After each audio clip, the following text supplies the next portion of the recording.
Sukuna novamente roteirizada para fugir da morte, corpos somem em campo de batalha, e o rei tem uma crise existencial criada por aquele que não o teme. O nascido para caça Yuji Itadori agora terá que enfrentar a fúria daquele que herdou a vontade de Kenjaku. Mas nem só de individualidades se vive o feiticeiro Jujutsu. Contrariando Satoru Gojo, a luta Jujutsu passou de uma luta individual para algo coletivo, com Yu Tokotsu cruzando espadas com o mais forte, e o Rei das Maldições finalmente conhecendo a rainha. Jujutsu Kaisen 248. E bom, não foi o capítulo que esperávamos, mas foi o que merecíamos. Sukuna fez coisas surpreendentes, Itadori, não foi dessa vez. Pra ser sincero, tá fraco.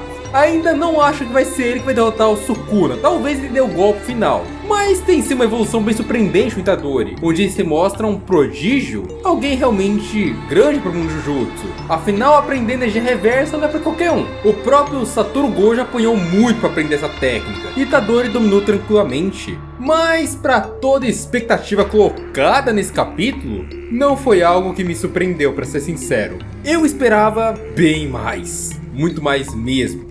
Mas não tô dizendo que foi ruim, só a expectativa estava meio alta. Mas vamos lá. Yuji não consegue esfaquear Sukuna. A estratégia de Higuruma falhou. Em suas mãos, a lâmina do executor se tornou pó, sem ao menos ferir Ryumen Sukuna. Em reação rápida, Yuji trocou golpes com o feiticeiro mais forte da história. Mas com a vantagem de braços, mesmo com Itadori se protegendo, Sukuna tomou vantagem contra o garoto, o jogando para longe, e podemos vê-lo sendo atingido por dois mantelares, coisa que faz Yuji voar para ainda mais longe, sem qualquer chance de defesa, com Sukuna percebendo que os danos que Yuji sofreu dos clivares anteriores foram todos curados. Agora, por enquanto, sem explicação, e no mínimo algo excepcional. Sukuna também diz que Higuruma realmente está morto, mas apesar da morte, ele levou seu Kamutomi embora com ele, a sua arma amaldiçoada. E aqui surgem duas peças importantes do local, o Yui e Kirara,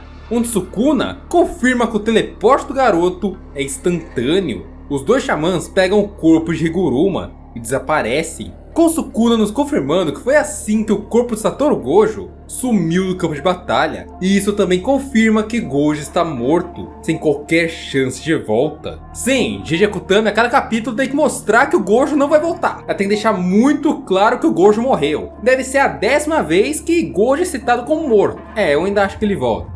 Tomara. Mas enfim, até então Gojo tá morto e Sukuna confirma isso com as palavras. O interessante é que o corpo de Gojo sumiu por algum motivo. Lógico, deixar um corpo igual ao dele por ali é realmente bem perigoso. Mas levar o corpo pra Shoko pode ser interessante, porque pode ter um plano ali. Afinal é o corpo do Satoru Gojo. E perceber que o Yui tá indo no campo de batalha e voltando, dá também pra gente começar a teorizar se a técnica dele gasta muita energia ou não, já que o Yui não parece ser um cara empanturrado de energia amaldiçoada. E mesmo assim, ir de um lugar para o outro rápido é uma técnica realmente complexa. Pelo menos parecia complexa. Satoru Gojo também conseguia fazer o teleporte, mas com um reconhecimento grande de várias extensões de uma área. Ele tinha que compreender toda a natureza do local em que ele iria se teleportar. O Yui não parece fazer isso com tanta dificuldade, afinal a técnica inata dele serve só para isso.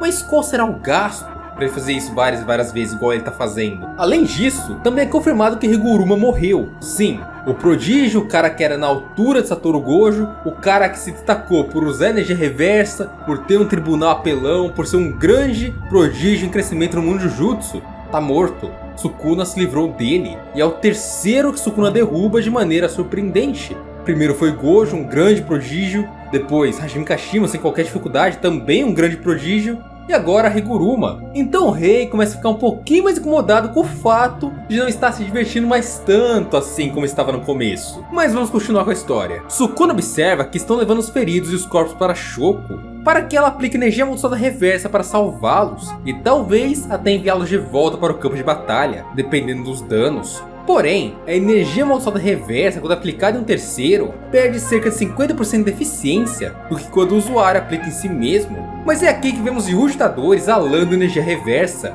Em apenas um mês, Itadori dominou a multiplicação de energia e Sukuna avaliou toda aquela situação até achar que começaria a se divertir na luta com Itadori. Mas ele parece não estar tão feliz assim com isso, ele parecia meio chateado e de repente o Rei das Maldições entra em uma crise existencial. Como se depois da morte de Higuruma, ele não achasse aquilo mais tão interessante, como se fosse uma decepção. Porém, logo depois, ele mesmo se consola, dizendo que nunca pensou em ser satisfeito pelos outros. Brincar com a vida humana era a melhor maneira de matar o tempo antes de sua morte. E olha que legal, o Sukuna, que é o Ryumen Sukuna, o feiticeiro mais forte de todos os tempos, pensa na própria morte. Ele pensa que ele pode morrer um dia, coisa que até então não era normal. A gente não vê o Sukuna falando da própria morte, mas esse negócio de brincar com as suas vítimas, de se entreter de algum modo, faz a gente ver que Sukuna quer de algum jeito alguma diversão, coisa que ele reconhece nas pessoas que vão atrás dele. Mas ele próprio não parece se divertir com aquilo, é como se fosse um passatempo. Não era algo que ele considerava inalcançável. Ele fazia por pura e espontânea aleatoriedade. Não era como se ele quisesse fazer aquilo, ele só fazia porque um rando aleatório foi ali conversar com ele. Então sim, o Sukuna ele tá tendo alguns problemas aí em lidar com objetividade. Porque tá vivo e tá morto sem objetivo é a mesma coisa. E talvez ele esteja começando a cair na real com isso. Até por observar muito Yuji Itadori de fora e de dentro. Ver a determinação dele alcançar o objetivo. E talvez isso tenha mexido um pouquinho com o Sukuna, pelo menos com seu ego em si. Então o Sukuna se lembra de jogo, a conversa no pós-vida. Ele começa a entender que nunca teve esse ideal, um objetivo, algo único a se fazer além da própria vida. Entendendo que para feiticeiros e maldições, talvez matá-los seria um tipo de ideal. Então ele começa a se questionar por que se sentia tão magoado, chateado com tudo aquilo. Afinal, não havia mudado nada em relação a isso há 1000 anos. Então Sukuna passa a acreditar que a fonte dessa frustração e chateação era inteira por parte de Yuji Itadori, onde apesar de qualquer coisa que ele faça, o garoto sempre ia voltar. Era definitivamente impossível frear sua alma. E nesse momento o rei percebeu que mesmo sendo fraco e muito abaixo de si, Itadori poderia enfrentá-lo pela força de vontade em seus ideais. O que para Sukuna era algo simplesmente desagradável. Então basicamente entendemos que Sukuna dentro do corpo de Yuji percebia que aos poucos o garoto tinha um ideal bem claro em sua mente. Que pelo que a gente sabe, Itadori se considera uma engrenagem, alguém feito para matar todas as maldições do mundo. E é isso que ele faz, ele caça maldições, ele se dedica a trazer pessoas para cumprir seus objetivos, que é caçar maldições. Então Yuji tem sim um ideal bem claro, que Sukuna começa de certo modo invejar essa determinação, a ver que Yuji tem algo que talvez ele não tenha. E isso começa aos poucos a incomodá-lo, desagradar suas ideias e concepções de mundo. Era como se Sukuna realmente tivesse uma crise existencial de verdade. Ele ficava parado pensando em si mesmo, conversando consigo mesmo, tendo conversas internas e simplesmente ficava ali, um bom tempo mesmo. Sukuna então resolve tomar atitude e ele declara em alto e bom tom que vai definitivamente cortar os ideais de Yuji Itadori. E nesse momento aparece em cima de sua cabeça algo bem interessante. E quem vai nos explicar é Kogane, o Shikigami do jogo do abate. Kogane nos diz que uma nova regra foi criada. Megumi Fushiguro agora detinha autoridade para ativar a fusão de Tengen com a humanidade. Kusakabe entende que esse era o plano B de Kenjaku, entendendo também que Yuto Kotsu e Fumihiko Takaba fizeram a emboscada perfeita e derrotaram Kenjaku do outro lado do mapa. O lado bom de Sukuna ser aquele com autoridade sobre o jogo é que o Rei das Maldições não iniciaria a fusão por pura e espontânea curiosidade intelectual, assim como Kenjaku faria. Ou seja, ele não faria uma maldição desse nível por pura e espontânea diversão. Sukuna então declara que ele vai matar Yuji Itadori e depois todos os outros que participam do Culling Game. E por fim, brincar com a fusão que sairia do Tengen. Yuta então chega ao local destruindo tudo com uma liberação intensa de energia, cruzando espadas com Sukuna. Okotsu encara o Rei das Maldições. E Sukuna olhando para ele declara, o alertando: garoto, se você não me matar, todos os humanos que você ama morrerão. Assim, Riko Orimoto surge tentando esmagar Sukuna, questionando ele se ele sabe com quem ele está falando. E aqui, pela primeira vez, o Rei das Maldições ficou de frente com a rainha. Bom, realmente um final épico para um capítulo... Bom, capítulo realmente bom, movimentado. Dá-lhe umas coisinhas que são meio esquisitas, tipo o Sukuna começando agora a se questionar o porquê ele não tem ideal, sendo que ele teve 1000 anos pra isso. Tudo bem, o Itadori é uma incógnita, ele tá ali pra conversar com o rei e tal. Fez coisas com o Rei das Maldições, mas é esquisito demais o vilão agora, nesse momento, começar a se questionar se ele precisava de ideal ou não. Eu acho esquisito. E pra mim, se o ideal do Sukuna for meter o louco, ativar a maldição lá gigantesca, eu vou gostar, eu vou achar bem vilanesco mesmo, vou achar uma coisa bem maneira.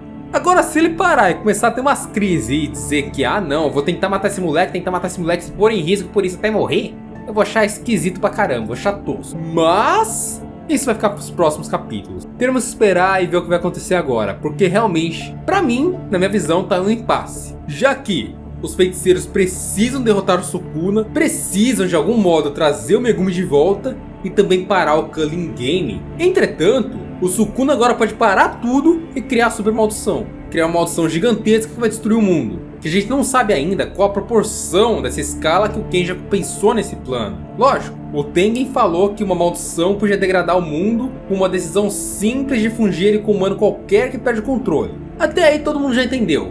Mas o quão pesado é isso de verdade? Feiticeiros da escola inteira juntos não derrotariam essa coisa?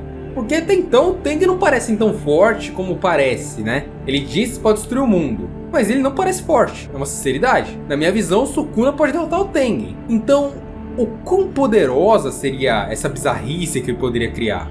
Enfim, são umas dúvidas bem interessantes que eu acredito que vão ser respondidas nos próximos capítulos. E sim, eu também acho que vamos ter um pouquinho do passado de realmente Sukuna, pelo menos para explicar mais ou menos o que ele fez lá na Era Heian ou quando ele era uma criança, pra gente entender mais ou menos como é o crescimento do Sukuna e como ele ficou tão forte. Mas até lá, como eu disse antes, é espera. Enfim, obrigado por assistir até aqui. Eu espero que você tenha gostado dessa análise, essa opinião, essa coisa que eu fiz nesse capítulo. Eu quero saber a sua opinião também. Me fala aqui nos comentários o que você vai achar dessa luta aí de Riko Orimoto com Ryoma e Sukuna. Enfim, quem vai ser o verdadeiro rei, rainha, quem vai ser a realeza das maldições? Deixa aqui a sua opinião que eu vou estar lendo, respondendo e dando coraçãozinho. No mais, vejo você no próximo vídeo que está aparecendo aqui na tela.